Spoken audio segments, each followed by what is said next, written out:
Ready? Yes, first of all, just walk us through how you started your career. Okay, thank you. How I started my career, it's been quite an interesting journey for me. Okay. After school, I was home for some time, I think like almost a year, and I landed my first job as a front desk person. Okay. So whilst on the role, I was kind of aside screening visitors and receiving calls here and there. I was also managing the calendar of my boss, my CEO then. Mm-hmm. And I was, when we go for meetings, that is staff meetings, I was taking minutes. So on the job, at a point, my boss asked me to prepare a JD for a PA. Mm-hmm. So I went to work and I was preparing the JD. I realized that all the requirements that he was asking for, there are things I was already doing. Mm-hmm.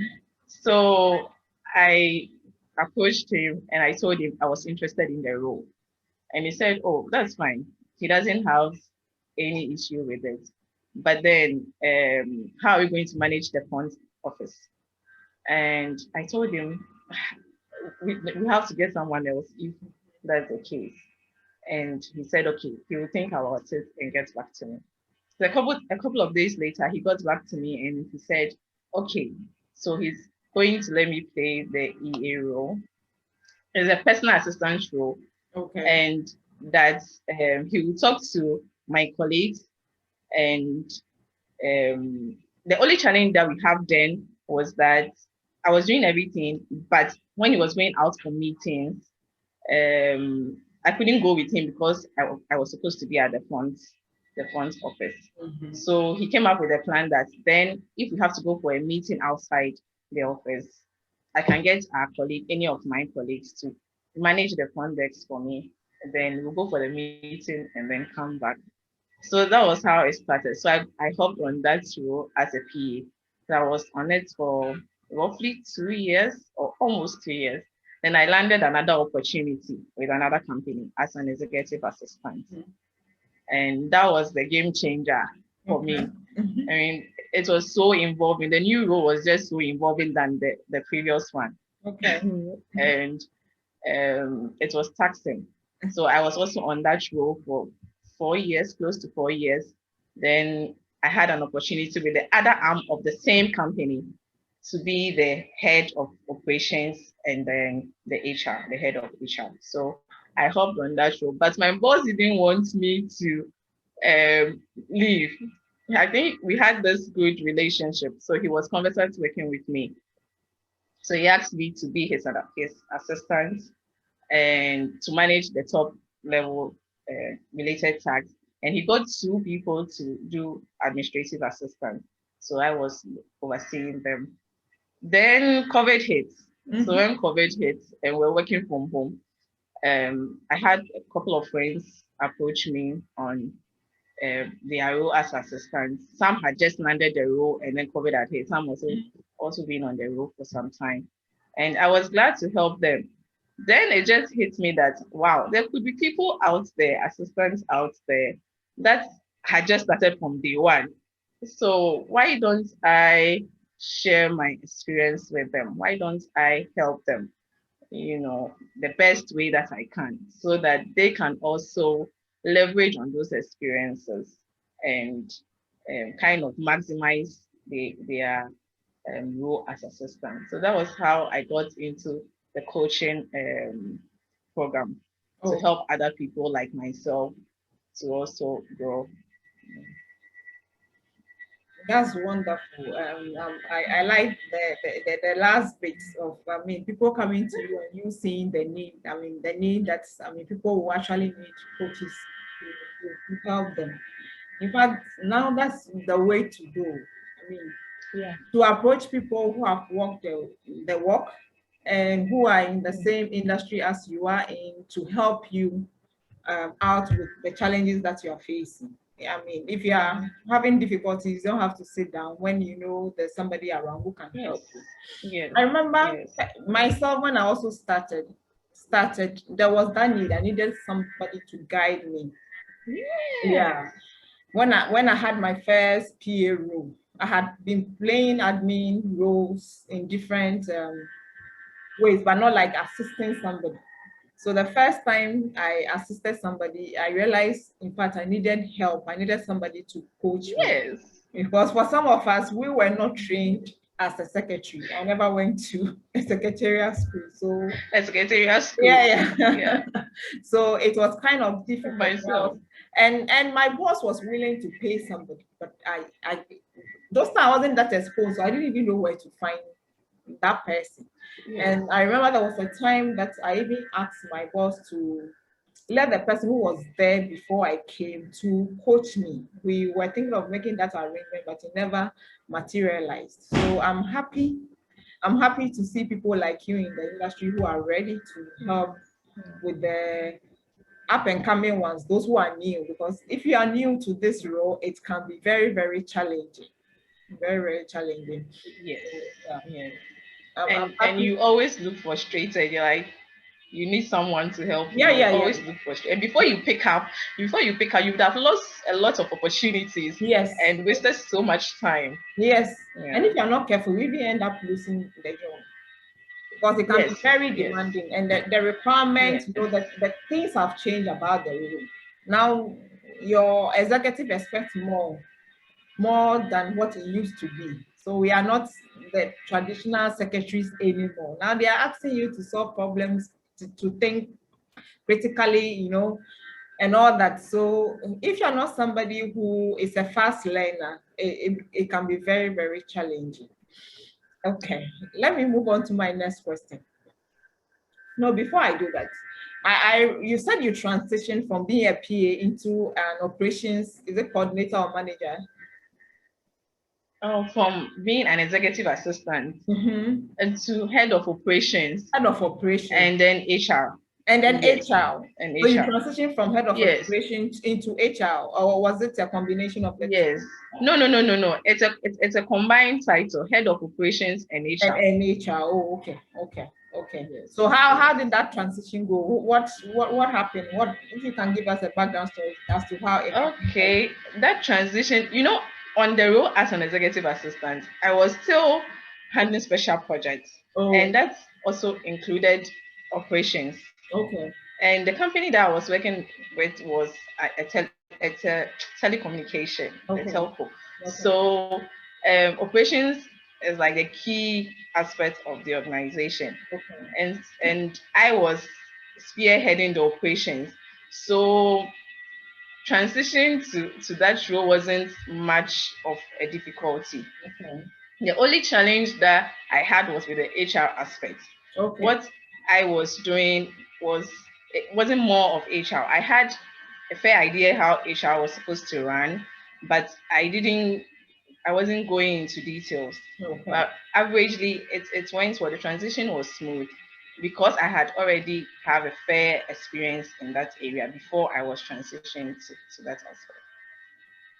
Very good. So my next question is, what did you find most challenging when you were playing the role of an assistant, an executive assistant? For the role, challenging role, I would say that it's a lot of the challenges are a lot, but one that kind of stood out for me and was always kind of getting on my nerves was the fact that you do jobs that are just beyond your job description. You know, I've had experiences that I have been the driver for my executive. You know, I've had experiences that I had to babysit. You know, there was a couple of times when he has to travel, and maybe we have a meeting to do before he travels, and I have to take him to the airport, then drive his car back, you know, and for him, he felt that time we could catch up on what needs to be done in his absence, and there are things that maybe the driver wouldn't be able to do. And I'm not a driver, but you know, you have to play that role. So that's the most challenging thing about the EA role. You know, sometimes you are busy working and the kids perhaps had dropped in from school Oh, okay. to the office. He's also busy. What do? You Yeah, can't leave you have the to kids. You engage. have to go and babysit. You have to engage them. So it's like you are the ninja. You are the ninja. So that's the most challenging thing about the role. You'll be doing things that are not within your job description. There are instances that a colleague is working on a task, the task is delaying, he needs results, he Yeah. needs to get it done, Yeah. and he believes that you can do it. You just tell them, all right, you forward it to me. You forward it to him, and then it will be on my desk. Of course. And you're like, I'm not an accountant.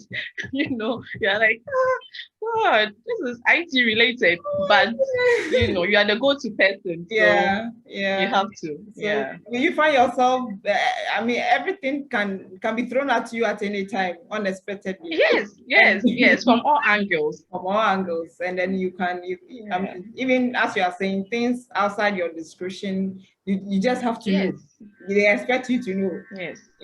Yes. If it's even accounting related, they are expecting you have the answers, but the right thing to everything. Have the answers to everything. It's true. You're not the only one facing this challenge, right there. It's one challenge that most assistants face. I also remember one time when I had to pick up my boss's kids from school because he was in a meeting and he wasn't because he usually goes to pick them up. It's like an errand girl. You get so goodness, I have work to do. It's part of the job. A driver. I wasn't the one driving, so I just have to start driving. And when take the children from school and bring them to the office. And then when he finished this meeting, he sent them home. Yeah, sometimes you find yourself, there are instances where I find myself even doing some cleaning in the office.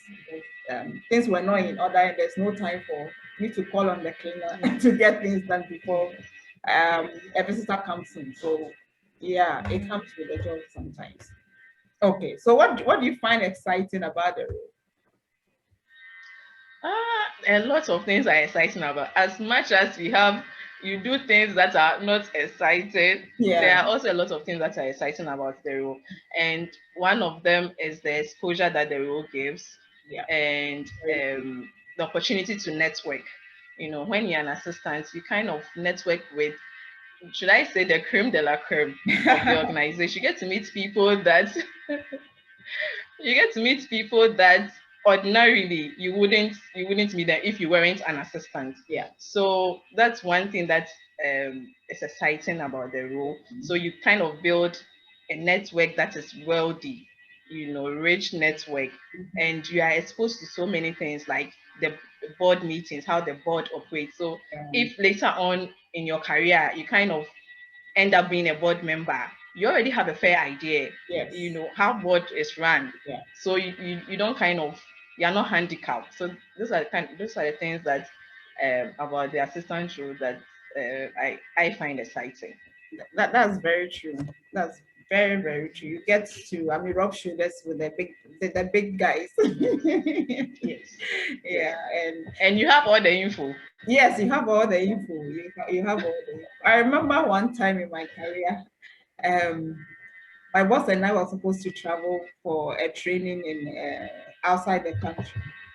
And because it was a project that my boss was supervising, and I was the assistant, when they booked a hotel for us, you get a same. I was shocked when I arrived and realized they had given me a suit. Yes. It's the same thing. The boss gets the same thing as the assistant. I also get. And the room was, too big for me with the kind of things that were in there. Yes. I'm like, what did these people think I was for them to even booking a whole suit for me when they did the same for my boss? So it comes. It's an exposure, and it comes to the work. Good. My next question is, share with us a day you saved the day at work. Those moments where if you hadn't done some magic, things would have gone very, very bad. Well, I don't think this day I will forget. There are a couple of them, but one stands out for me. And that was when my boss had traveled, Okay. and in his absence, we needed to pay a client, a supplier actually. So I don't know what happened, because I remember that the FO, the finance officer, the lady, she brought a couple of checks to be signed ahead of his trip. So I don't know what happened, but she approached me and she told me that there was this supplier that was here at the office to pick up his check, but apparently his check wasn't part of the ones that had been signed by my boss. So, and the thing is that it wasn't like payment upfront, it was an outstanding payment. So we needed to pay him that so that he can release the new services. Then we can also run on his services to our clients. So when she came and told me, I was like, okay, then email the CEO, like our boss, she should email. And then her expression and everything showed that she was kind of scared, because she didn't know how it was going to go about, like how it was going to turn out. So I was like, okay. So I emailed my boss and I told him that this is the situation.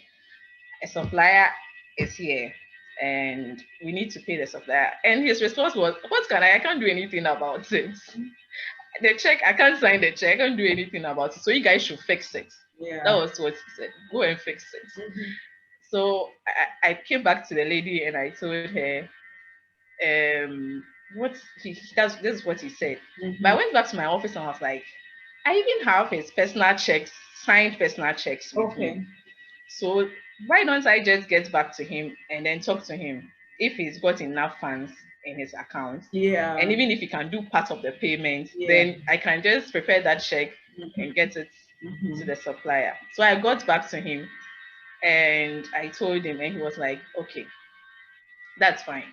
Once I'm sure that I'm going to work on this reimbursement, that is fine. I was like, okay, I'm going to work on it. So I went ahead and prepared his personal check. We did part payment, and the lady took it to the supplier.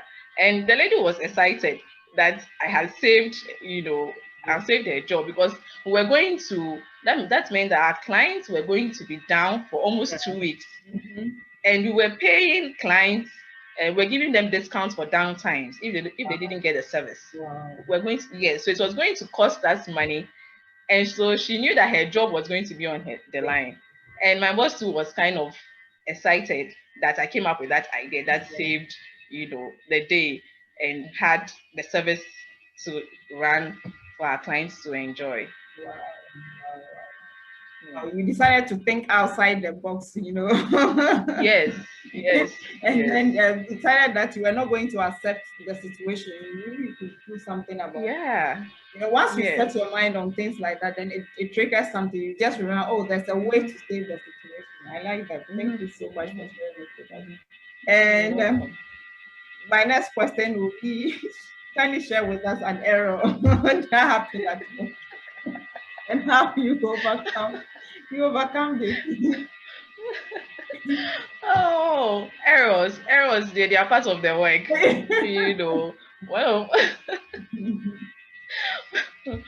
One of the errors that I made was, when we normally go for meetings outside, even internal meetings, when we come back, I normally send a follow-up email to confirm our discussions. In that sense, when we're having a subsequent meeting, we all know where we left off and what needed to be done. But for this particular meeting, it was an investor meeting. A meeting with a finder who was getting us an investor. For this particular meeting, we went for the meeting. I didn't even take notes. I just highlighted the key points because I knew I was going to write everything back in an email. But it escaped me. I don't know. I got to the office and I don't know why it escaped me. So a couple of days later, we had to go back to the meeting. When I picked up my notebook, I was like, hey, goodness, I didn't send a follow-up email.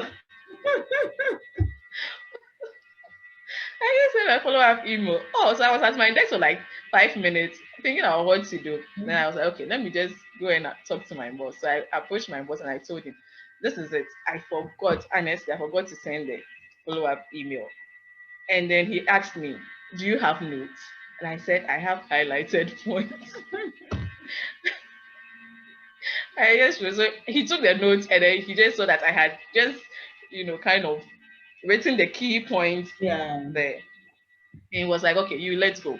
So we went for the meeting, and the finder, the other person that we were meeting, when we went and we were circling back on what we had discussed earlier, he was trying to increase the margin. He said 5%. Yeah. But when went back to the meeting, he said, oh, he will take 7%. Then he said 2%, ahead, and then later we do 5%.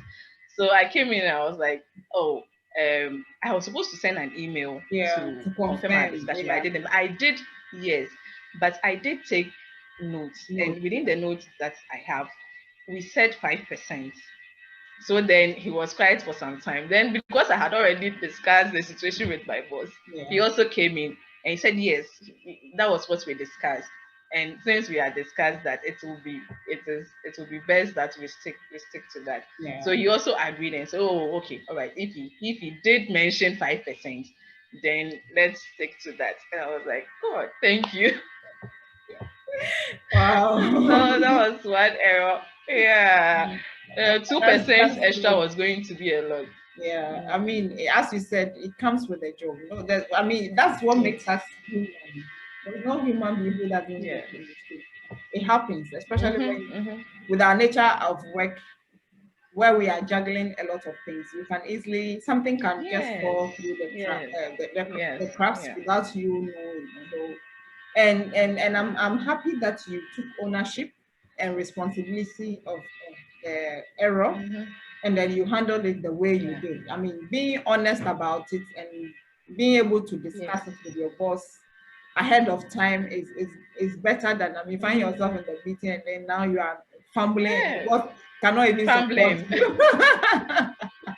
So it's always good to acknowledge it, accept it, and then, I mean, be honest about it, take ownership, and then how the best way to handle the situation. Thank you very much for that experience. I'm sure those who will watch us will learn a lot from it. Now, my next question. Yeah, hopefully. Now, let's come to your coaching program. Tell us, you gave us a little background about it, how you started it during the COVID season when people were coming to you for help and all. So, how did you go about you starting the coaching program or coaching business, and how it is doing now? Okay. So my passion is to help assistants grow and upskill. And it is that passion that kind of fueled me to start the coaching program. So my coaching program is to help female assistants. I know there are male assistants, but my practice is to help female assistants to become the best version of themselves. Okay. Okay. To become the best version of themselves and to position them for leadership role. Like I mentioned earlier, I believe that people could leverage on experiences and expertise that people like myself have gathered in the field of EE. And once you are able to leverage it, there are some mistakes that you can kind of avoid. And then there are opportunities that you can maximize. So that was the reason why I started the coaching practice. And prior to even starting the coaching practice, I have a friend who started an EA role at Ghana Gas. And the first time she got the job, she called me. Gladys, I need your help. So that was even way before COVID, like 2019, late 2019. So that kind of help that I was giving, I was like, and I was doing it for my heart, really. And I was seeing that what I was also doing, people were also benefiting and they were seeing results. So I was like, okay, then this is time to take it big. It's time to take it to the world and to help other people. Because I myself, like you mentioned, when I started, I was lost on the job. But after the PA role, when I landed the executive assistant role, I was lost on the job. I was frustrated, had to read a lot. If I had someone who had hold my hand, so many opportunities I would have maximized. So the coaching practice basically, before you even get on board, the client gets on board, we have a discovery call. And with a discovery call, we'll kind of find out if we are a good fit before we start anything. So once we decide that we are a good fit through the call, then there are a couple of packages. There's a one-on-one coaching program, and I have the group coaching program too. And then there's the hybrid, which is a combination of the two. So depending on what the clients want, the clients will sign on. And then within 3 to 6 months, hopefully the client should be, firing to leadership role. Yes. Wonderful. That's excellent. Good to know. I'm really excited about it because for me, it's not a thing that you easily find in Ghana here. You see it being done in other places, and for some of us, it's quite expensive to do it with somebody who is outside the country, because obviously they're going to charge you in dollars and all that. For us assistants in Ghana, sometimes even getting training is a problem. So, I know. Getting your employer to pay for your training, it's another headache. Challenge that, people like yourself and myself, we are trying to fight hard so that, that's we can be given that recognition, because we also deserve to be trained. Just like the salespeople and the others, because our job can be very challenging and demanding, and if we don't get all those necessary training and coaching, we will not be able to perform at our best. Yes. Yeah. So, are you looking at just individuals approaching the coaching program, or you are trying to get on board corporate institutions to get their employees on board? Yes, I'm trying to get on board corporate institutions as well. Yeah. Because that will be a big leap. Yes. What I've seen is that most of the times when people engage executive assistants or personal assistants, you learn on the job. The HR people cannot train you because they don't even understand your role. Yes. Yeah. Yes. So training becomes a bit challenging, and you just go through your normal orientation. They will take you through the company policies, and then you are left on your own. But if we have people and the first meeting that you have with your boss, the first meeting that you have with your boss. Sometimes your boss, to establish he or himself, is even confused as to what kind of information he need guidance. He needs guidance. He doesn't even know how to make. He needs someone. Yeah.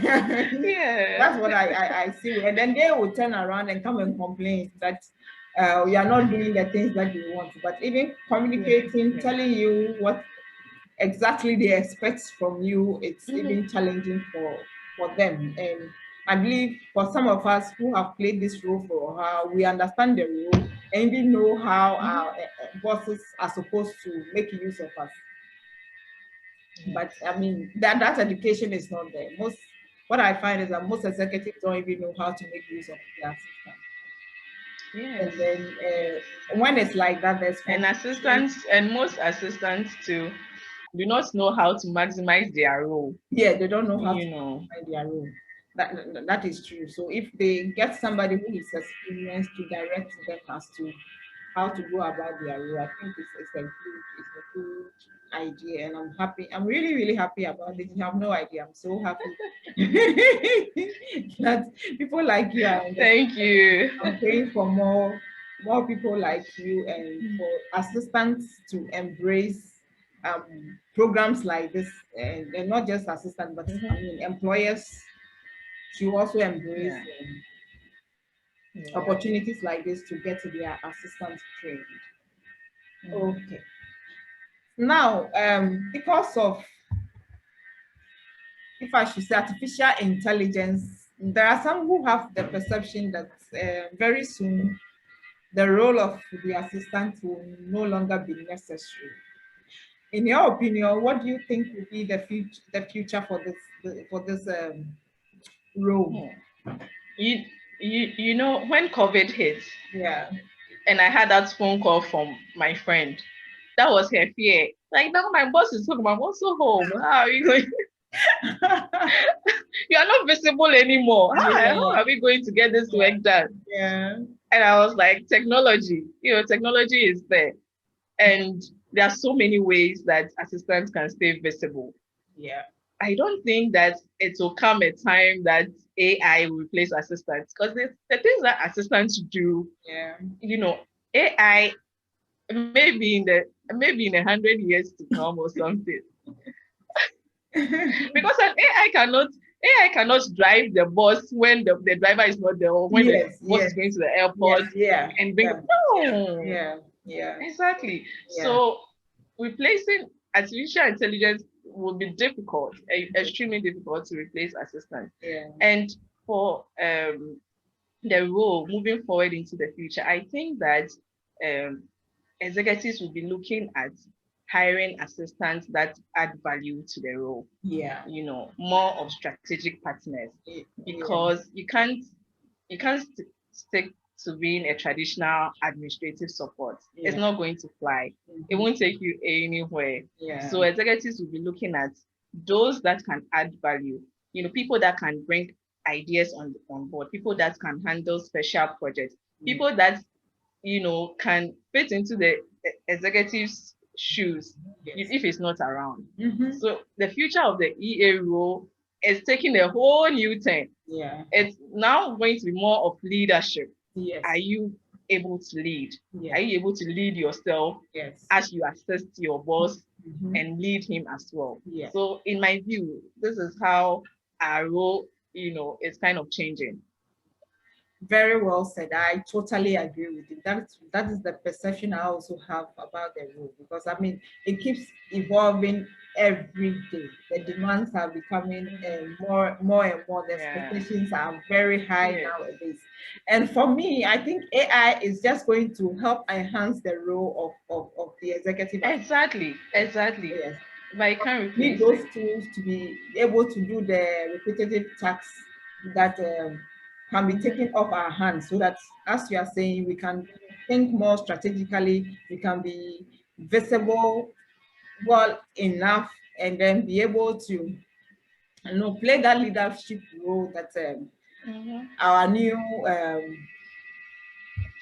role is world has presented. Yeah. Because as you're saying, there'll be a times where your boss may expect you to sit in meetings that he was not able to attend. And that even bring back memories. I remember there was one time that my boss sent me to to Kenya to represent him in was it a seminar? It was a conference, actually. It was a conference. So and then I was ready to take up that challenge. And I knew, in that gathering, they were going to talk about water. It was a gathering of water experts. And I have no background in water. But my boss couldn't go, and our company had to be represented, and he couldn't find anybody else except me. So when he told me, I was ready to go. I said, I'll go. Whatever I can share there, I can share. I had read much about the work that we were doing, so I had some information. So it was just at the tail end that one of the project leaders said, oh, if he can go, he can go, because he's a project leader, he's managing a project, so he has more experience and exposure than I am. So for them, maybe they thought, if I go there and I go and say I'm an executive assistant, then people will be looking at me, but these people, are they serious? Why would so they what do you know? Why would they want to send me an executive assistant? But I see the future going that way. So yes. I totally agree. And I share in that experience too. Yeah. I share in your experience, because there was a time we also had a conference at South Africa, and my boss couldn't go, and everything was IT related, internet services, and all this tech, terminologies in IT field. I had to read and research, and my boss was like, "You are going, prepare your papers." Prepare your papers, you are going.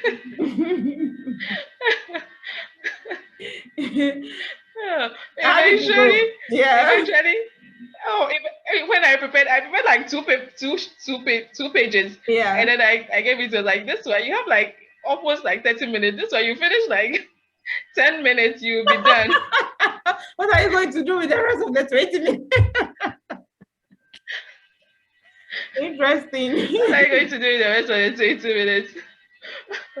So we had to reschedule some of his meetings, Okay. and then He he was able went to go. ahead. Yeah, Yeah. So, yes. I And mean, funny enough, mhm. he took my 2 pages. He took my 2 pages away. Yeah. He took it away. Okay. He's going to add history to that. Not but it And so happened. then when he did Yeah. that, I knew that those 2 pages were at least there was some worth of knowledge in Yeah. there. Wisdom in it. Yeah. Otherwise, why would he even carry it along with him? Exactly. Yeah. But I mean, you might find yourself in situations like that easily. I remember there was one time where we had a training section we had a project in Tamale. Our headquarters was in Accra. So my boss was the one supervising the project. The projects were in 3 countries, Ghana, Niger, and Mali. So we were organizing training programs for the project management team in these 3 countries. Then one time we had to go to Tamale for a training session, and something happened. I found myself being in Tamale, and my boss missed his flight, or there was something wrong with the flight. I booked a different flight from his flight because I took the lead so that I can go and set up the training ground place and all that. So he was supposed to come the following morning. I went on a Sunday. He was supposed to arrive Monday morning for us to start the training section. Monday morning, I was expecting him to arrive. And all of a sudden, he called me and told me that the flight has been canceled. Now, here I was in Tamale, and we had invited the other project teams from the other 2 countries, Niger and Mali, and they have arrived, and we had to start, the meeting, the training program without We had to do some magic. How to do some magic.